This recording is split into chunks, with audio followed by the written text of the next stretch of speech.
할렐루야. 아멘. 네.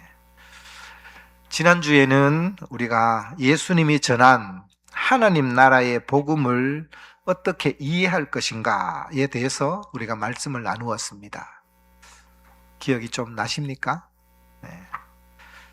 그리스도인들 가운데 많은 사람들이 나는 이제 예수를 믿었으니 나는 이제 죽으면 천국에 갈 거야, 이렇게 생각하고 믿음 생활을 합니다. 여러분, 이것이 틀렸다는 말이 아닙니다. 우리 예수를 믿는 우리는 이 땅에서 호흡이 멎으면 그 순간 예수님이 계신 저 하늘나라에서 눈을 뜰 것입니다. 그런데 여러분, 문제는 우리 복음서에서 예수님이 전한 복음은 이것이 전부 다가 아니라는 것입니다. 우리가 알고 있고 우리가 믿고 있는 이 복음이 예수님이 선포한 복음과는 조금 차이가 있습니다. 여러분, 하나님 나라와 천국은 같은 의미입니다. 지난주에 말씀을 드렸죠. 성경에서 천국이라는 용어는 어디에만 나온다고 제가 말씀을 드렸습니까? 마태복음에만 천국이 나옵니다. 다른 곳에는요, 다른 복음서에는 어떻게 천국을 무엇으로 표현하고 있습니까? 하나님 나라로 표현하고 있습니다. 그래서 천국이랑 하나님의 나라는 같은 의미입니다. 예수님이 선포한 이 하나님의 나라는 장소를 의미하는 것이 아니라 통치와 다스림을 의미합니다. 하나님의 아들이신 예수님이 하나님 나라의 왕권을 가지고 이 땅에 오셨습니다. 그러므로 예수님이 전한 이 하나님 나라의 복음은 이제 하나님의 나라가 이 땅에 임했으니 회개하고 하나님 나라의 왕권을 가지신 예수님의 통치와 그 다스림을 받으라는 것입니다. 이것이 예수님이 전한 하나님 나라의 복음입니다.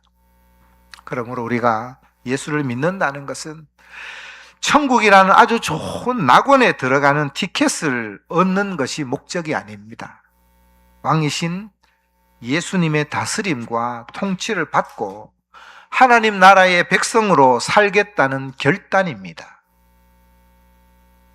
여러분, 지금은 과학의 발달로 이 위도와 경도를 통해서 나라의 위치와 국경을 정확하게 구분할 수 있습니다. 인터넷에 검색해 보니 우리나라는 북위 33도에서 43도 사이에, 그리고 동경 124도에서 132도 사이에 위치해 있습니다. 근데 여러분, 성경이 쓰여질 1세기 당시에는 이런 것들이 있었을까요? 없었을까요? 없었겠죠. 국경을 위성을 통해서 정확하게 구분할 수 없었습니다. 그러면 당시에 어떻게 국경을 구분할 수 있었을까요? 그 지역의 한 지역에 사는 백성이 당신은 누구를 섬기고 누구의 다스림을 받고 통치를 받고 있습니까? 내가 섬기는 왕은 이분입니다 라고 이야기하면 그 나라의 백성이고 그 나라의 통치를 받고 있는 것이죠. 여러분, 하나님 나라가 이와 같습니다. 하나님 나라의 백성은 하나님의 다스림과 통치 안으로 들어가야 하는 것입니다. 우리가 예수를 믿는다는 것은 이것을 꼭 기억해야 됩니다.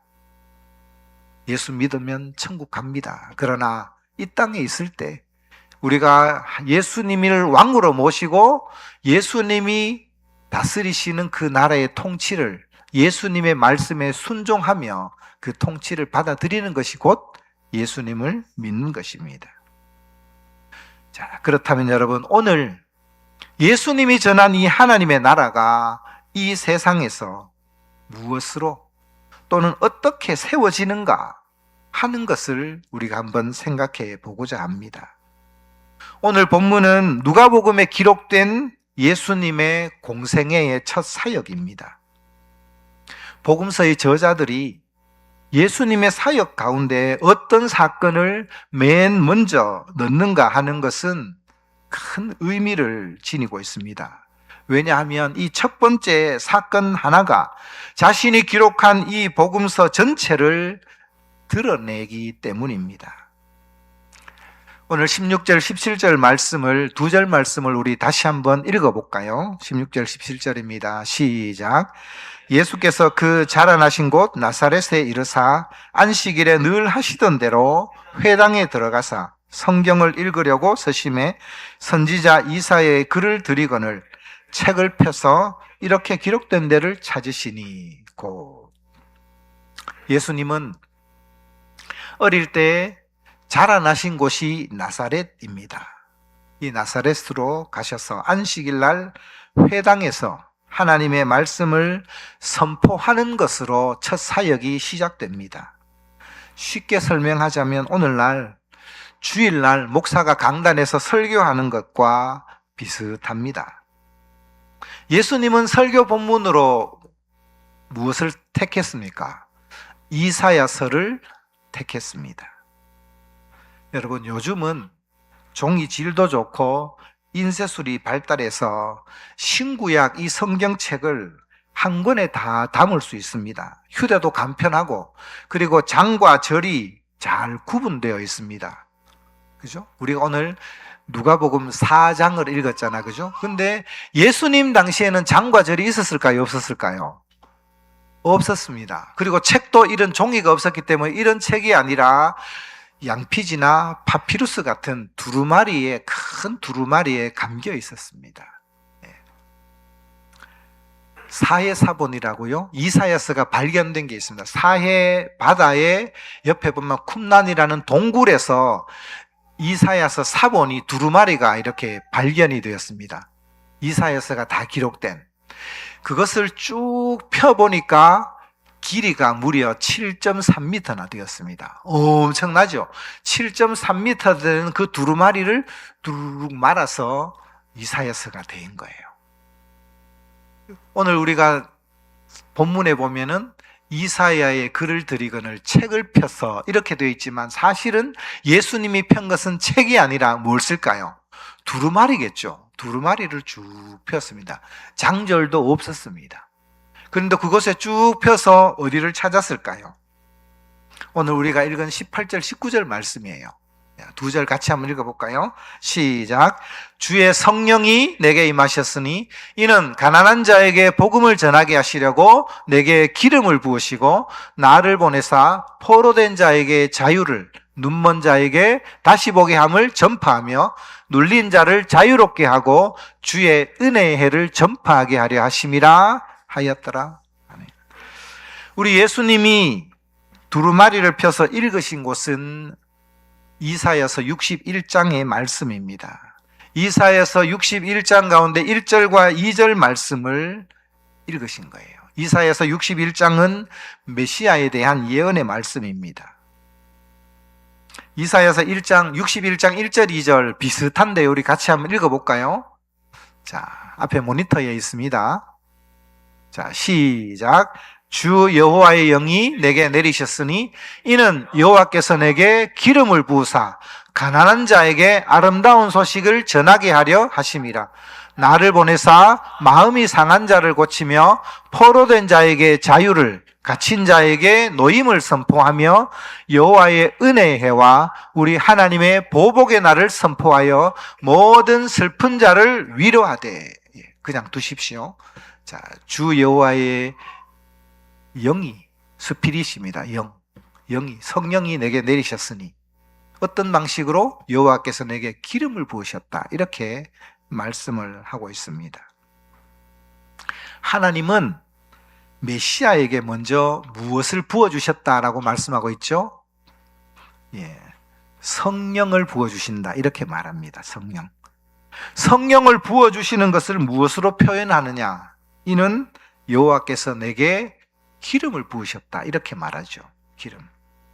여러분, 성령을 부어주시는 것과 기름을 부었다라는 말은 같은 의미입니다. 같은 의미입니다. 우리가 성령의 기름이라 그러잖아. 그죠? 성령을 부어주시는 것과 기름은 같은 의미예요. 성경에서 기름을 붓거나 바르는 장면이 성경에는 참 많이 나옵니다. 아론과 그 아들들을 제사장으로 세울 때 그 머리에 무엇을 부었습니까? 기름을 부었죠. 여러분, 사람에게만 기름을 부은 것이 아닙니다. 성전의 기물들, 번제단과 성막과 각종 기물들에도 기름을 발라서 거룩하게 구별했습니다. 사무엘이 사울과 다윗을 왕으로 세울 때 뿔 기름병에다가 기름을 담아 사울과 다윗의 머리에 부었습니다. 여러분, 기름을 부을 때 어떤 일이 일어났을까요? 하나님의 영이 임했습니다. 사무엘상 10장 10절에 보면 하나님이 영이 사울에게 크게 임함으로, 기름을 부으니까 사울에게 하나님의 성령이 임하는 거예요. 사무엘상 16장 13절 말씀을 한번 볼까요? 다윗에게 기름을 부으니 어떤 일이 일어났는가? 우리 같이 한번 읽어봅시다. 시작. 사무엘이 기름 뿔병을 가져다가 그의 형제 중에서 그에게 부었더니 이날 이후로 다윗이 여호와의 영에게 크게 감동되니라. 사무엘이 다음에 사울을 이어서 왕이 될 다윗에게 기름 뿔병에 기름을 부어다가 가져다가 다윗에게 부었습니다. 그러니 어떤 일이 일어났죠? 다윗이 여호와의 영에게, 성령에 크게 감동되었다, 이렇게 말씀하고 있습니다. 그러므로 여러분, 기름을 부었다라는 것은 곧 무엇을 의미하느냐? 성령 충만을 의미합니다. 기름을 부었다라는 히브리 원어가 마샤흐입니다. 마샤흐는 기름을 붓다 또는 기름을 칠하다, 기름을 바르다, 이런 의미입니다. 이 마샤흐가 능동태입니다. 능동태. 그런데 기름 부음을 받았다, 수동태로 바꾸면은 이 마샤흐가 메시아가 되는 것입니다. 메시아는 많이 들어보셨죠? 예수님이 바로 메시아인 거예요. 기름 부음을 받은 거예요. 하늘로부터, 성부 하나님으로부터 기름 부음을 받은 겁니다. 메시아가 된 것이죠.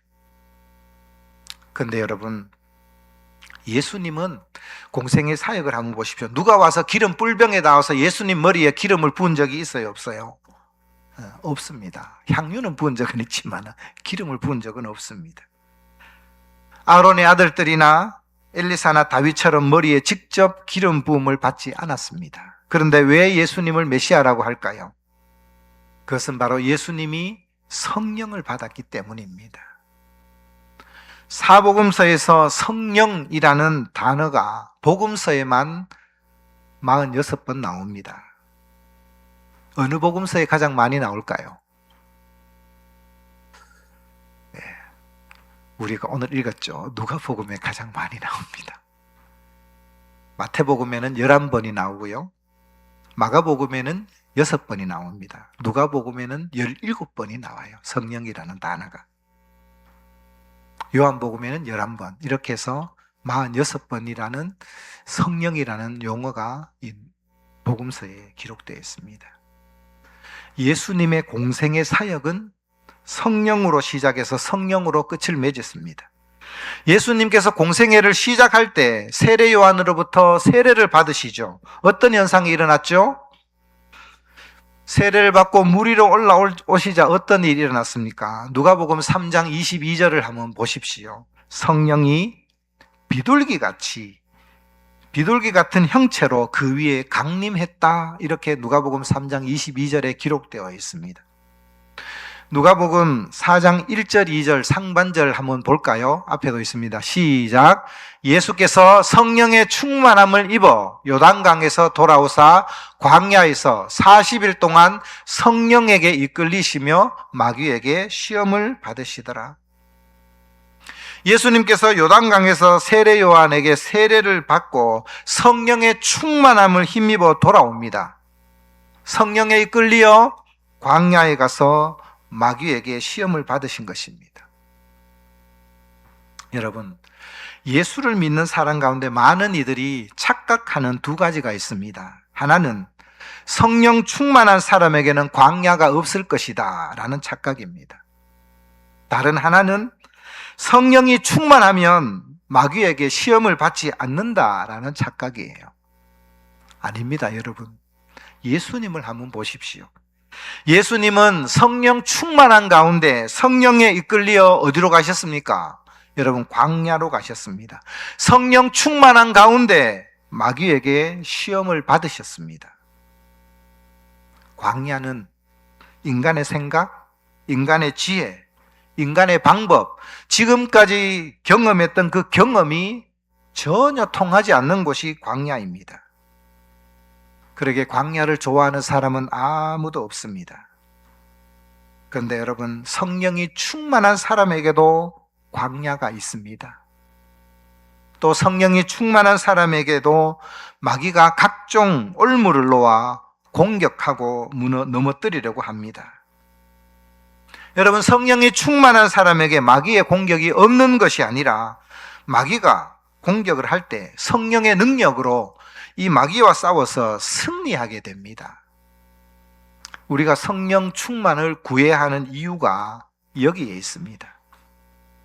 본문 바로 앞인 14절 말씀에도 예수님께서 성령의 능력으로 갈릴리에 돌아가시니 그 소문이 사방에 퍼졌다, 이렇게 말씀하고 있습니다. 사도행전 1장 2절 말씀도 한번 볼까요? 자, 시작. 그가 택하신 사도들에게 성령으로 명하시고 승천하신 날까지 이를 기록하였노라. 예수님의 사역은 성령 충만으로 시작해 성령 충만한 가운데 공생의 3년 동안 사역을 감당하셨고, 십자가에 못 박혀 죽임을 당하시고 부활하신 이후에도 승천하시기까지 성령의 능력을 힘입어서 사역을 담당하셨습니다. 그런데 우리가 여기서 한 가지 의문을 품을 수가 있습니다. 여러분, 예수님이 누구죠? 하나님의 아들입니다. 예수님은 우리와 똑같은 육신을 입고 이 땅에 태어나셨지만 예수님은 하나님의 아들입니다. 예수님이 하나님의 아들이라는 말은 뭐냐? 예수님이 바로 하나님이라는 말씀입니다. 예수님이 하나님 본체이신데 굳이 성령 충만을 받을 필요가 있냐 하는 거예요. 그렇지 않습니까? 성령의 능력이나 도움 없이 예수님이 사역을 못 하시냐는 거예요. 예수님 자체가 하나님이신데. 그렇습니다. 예수님은 육신을 입고 있었지만 신성을 가지고 계셨습니다. 신적 권세로 중풍병자를 고치시면서 뭐라고 말씀하셨느냐? 작은 자야, 네 죄의 사함을 받았느니라, 이렇게 말씀을 하셨습니다. 죄 용서의 선언, 죄 용서를 선언하신 것이죠. 여러분, 죄를 용서하는 것은 누구만 할 수 있습니까? 하나님만 하실 수 있습니다. 그래서 예수님이 죄를 용서했다는 것은 예수님 자신이 하나님이심을 드러내신 것입니다. 그런데 여러분, 예수님은 신성을 사용하여 인성을 제거하지 않으셨습니다. 예수님은 완전한 하나님이자 완전한 사람입니다. 예수님은 충분히 신성으로 사역을 하실 수가 있으신 분이에요. 그죠? 내가 12군단 더 되는 천사를 동원해서 너희를 멸할 수 없는 줄 아느냐? 충분히 하실 수 있는데 예수님은 하지 않으셨다는 거예요.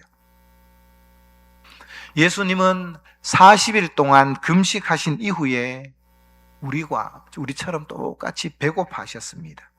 계속되는 사역으로 인해서 예수님도 육신을 입고 있었기 때문에 지치고 피곤하셨습니다. 목마름도 갈증도 느끼셨고, 마음이 아프고 괴로울 때는 슬퍼하시며 우셨습니다. 예수님은 하나님의 아들로 신적 권능을 지니고 있었지만 철저하게 절제하며 자기 자신을 위해서는 이 신성을 사용하지 않으셨습니다.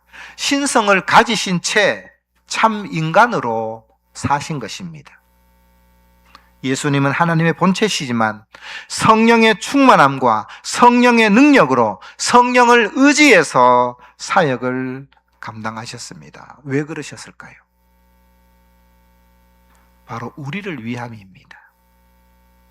예수님을 우리의 삶의 모델로 삼고 예수님을 닮아가며 따라가는 우리 그리스도인들도 성령이 충만하면 예수님처럼, 예수님과 같이 사역을 할 수 있다라는 것을 보여주시기 위해서입니다.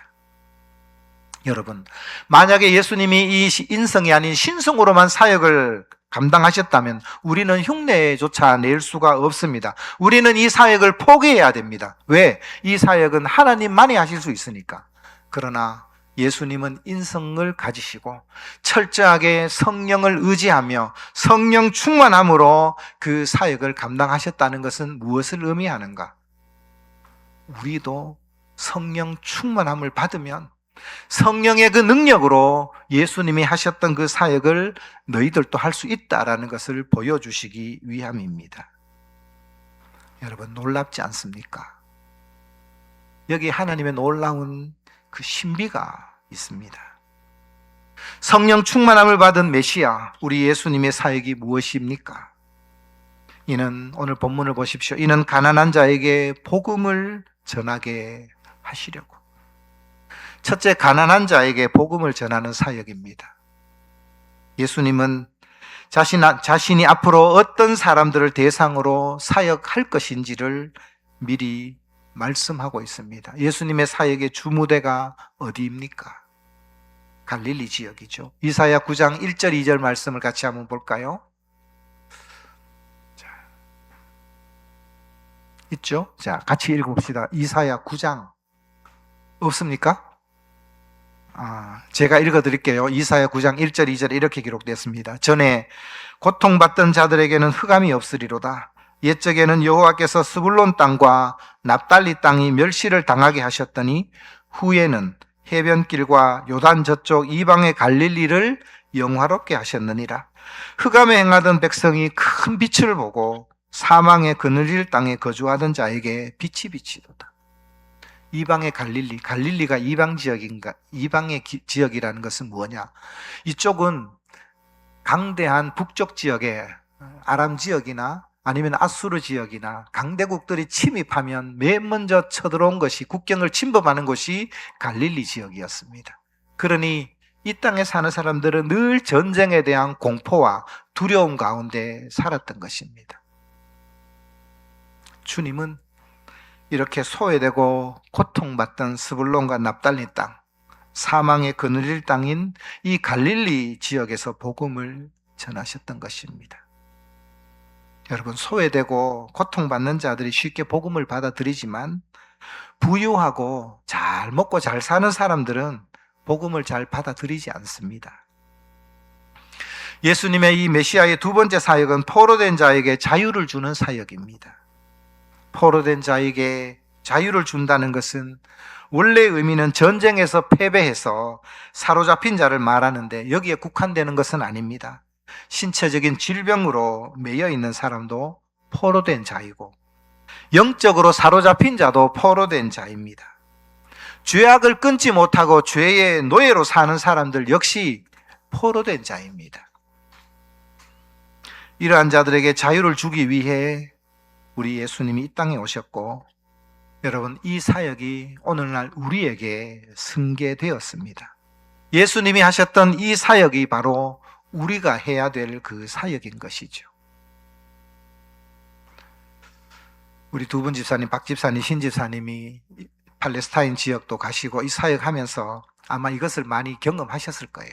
이들이 얼마나 예수를 모르는 이들이 얼마나 매여 있고 포로된 모습으로 자유를 누리지 못하는지를 아마 확인하고 오셨을 것입니다. 세 번째, 예수님의 사역은 눈먼 자에게 다시 복음을 전파하는 사역입니다. 여러분, 눈이 멀어서 앞을 보지 못하는 맹인은 참 불행합니다. 그런데 여러분, 실상은 이 세상의 모든 사람들이 다 맹인으로 살아갑니다. 어떤 사람들은 재물에 눈이 멀어서 정말 중요한 것은 보지 못한 채 살아갑니다. 어떤 사람은 권력욕에 눈이 멀어 사랑하는 아들과 자녀들이 병들어가고 상처투성이인데도 불구하고, 그리고 가정이 피폐해지는데도, 골마 터지는데도 눈이 멀어서 보지 못합니다. 우리 주님은 복음을 통해서 이렇게 눈먼 자를 다시 보게 하기 위해서 이 땅에 오셨습니다. 네 번째는 눌린 자를 자유롭게 하시는 사역을 하기 위해 오셨습니다. 이들은 육체와 영혼이 깨어진 자들입니다. 불구자와 같은 이 인생들에게 자유를 주시기 위해 이 땅에 오신 것입니다. 여러분, 이 모든 것은 희년을 선포하는 것입니다. 오늘날 이렇게 창조의 질서에서 벗어나 자유를 잃고 죄의 종이 되고 영적으로 병든 사람들이 얼마나 많은지 모릅니다. 제가 어제 아침입니까? 차를 타고 저기 유턴을 이렇게 하면서 이렇게 보니까요, 지금까지 보지 못했던 PC방이 2개가 더 생겼어요. 이 지역에 다 상권이 무너지고 장사가 안 되는데 그 일반 PC방이 아니라 도박하는 PC방 있죠? 네. 이 도로를 한번 보십시오. 우리 교회 건물 옆에도 그런 PC방이 2개나 있고요. 청구 제네스 아파트 그 앞에 쭉 있는 상가에도 그런 PC방이 3개나 있습니다. 잘 한번 보십시오. 많은 사람들이 거기 가서 게임머니, 저는 한 번도 안 가봤습니다. 모르죠. 어떻게 게임하는지는 몰라요. 도박입니다. 그게 게임머니로 환전해서 도박하는 도박장입니다. 많은 사람들이 그런데 매여서 묶여서 살아가고 있습니다. 여러분, 이런 것을 어떻게 없앨 수 있을까요? 이 세상을 회복시키는 것은 바로 하나님의 나라를 우리가 이 땅에 세우는 방법밖에 없습니다. 그런데 우리 주님이 오늘 본문 마지막 절에서 뭐라고 선포하고 있습니까? 21절을 보십시오. 이에 예수께서 그들에게 말씀하시되 이 글이 오늘 너희 귀에 응하였느니라. 이사야 61장에 말하던 그 메시아, 너희에게 보내주겠다는 그 메시아가 바로 지금 이루어졌다라는 거예요. 이제 메시아가 왔다라는 것입니다. 너희들이 보는 바에 의해서 이 땅에 메시아가 임하였느니라, 이렇게 선언하고 있습니다. 그 메시아가 바로 누구죠? 예수 그리스도입니다. 예수 그리스도를 통해서 눈먼 자가 다시 보게 되고 눌린 자가 자유롭게 되고, 그죠? 가난한 자에게 복음이 선포되는 이 하나님의 나라가 이제 이 땅에 시작되었다라는 것입니다.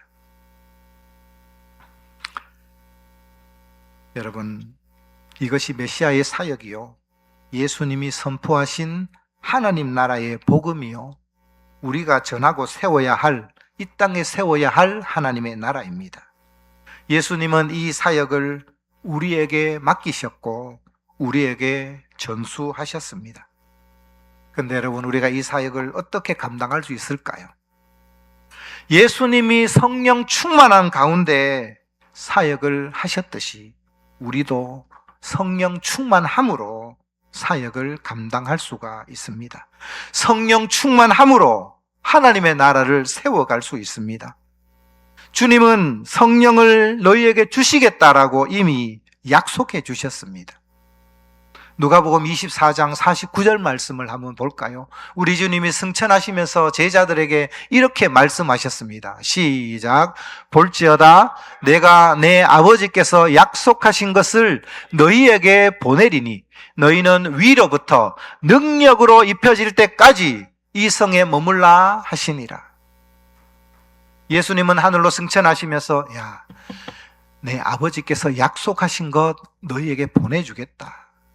너희는 위로부터 능력으로 입혀질 때까지 이 성에 머물라. 약속하신 것이 뭐예요, 여러분? 성령님입니다. 성령님. 성령의 능력으로, 너희들이 위로부터 그 성령의 능력으로 입혀질 때까지 이 성, 이 예루살렘을 떠나지 말고 이 성에 머물라, 이렇게 말씀하셨던 것입니다. 예수님이 이렇게 승천하시고 난 이후에 주님이 약속하신 성령을 보내주셨어요. 며칠이 걸렸을까요? 예수님이 승천하시고 이들이 며칠 동안 예루살렘에 머물며 성령을 기다리며 기도하니 성령님이 강하게 임했을까요? 열흘 정도입니다. 열흘. 예수님이 40일 동안 머물렀습니다. 그죠? 그리고 오순절날 성령님이 임했어요. 그러니까 열흘 정도죠. 우리도 이 교회 안에서 열흘 동안 떠나지 않고 기도하면 하나님이 성령을 능력으로 우리에게 부어주실 것입니다. 아멘. 아멘. 자, 여러분, 하나님의 나라는 성령으로 세워집니다. 성령으로 세워집니다. 우리의 실력, 우리의 재력, 우리의 경험, 아닙니다. 사도행전 1장 8절을 한번 보십시오. 자, 우리가 너무나 잘 아는 말씀입니다. 같이 읽어볼까요? 시작.